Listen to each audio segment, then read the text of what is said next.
আলাইকুম। তো আজকে চলে আসলাম আমাদের পেঁয়াজ খেতে। তো পেঁয়াজ উঠাবো আজকে, আপনাদের সাথে শেয়ার করবো পেঁয়াজ উঠানো। এখানে আমাদের এই যেটা আমাদের বাড়ি, বাড়ির নিচেই আর কি আমাদের জমি আর কি। এই জমির মধ্যে আমরা পেঁয়াজ লাগাইছি। তো এখন আমরা পেঁয়াজ উঠাবো। আসেন আপনাদের সাথে শেয়ার করি।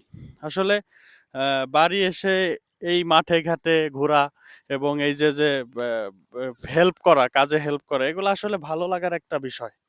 তো যাই হোক, আমরা এই যে পেঁয়াজ উঠাবো এখন, আপনারা সাথেই থাকেন। এই যে দেখেন, এখানে হচ্ছে এই যে আমরা পেঁয়াজ লাগাইছি, আপনারা দেখতে পাচ্ছেন এদিকে। তো পেঁয়াজগুলা দেখেন কত বড় হয়েছে, পেঁয়াজগুলার সাইজ দেখেন।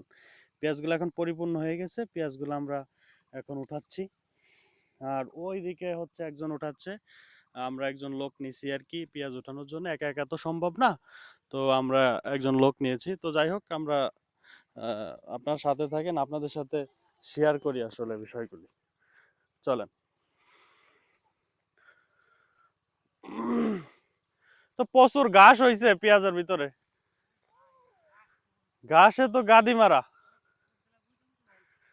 এই করছিলেন না, স্প্রে দিছিলেন না, এত ঘাস হয়েছে। হ্যাঁ,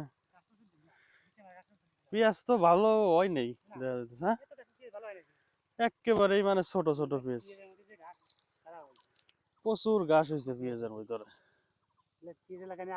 এই পেঁয়াজের থেকে ঘাসই বেশি। ওইদিকে মোটামুটি একটু ভালো হয়েছে পেঁয়াজ, আর এইদিকে একেবারেই খারাপ।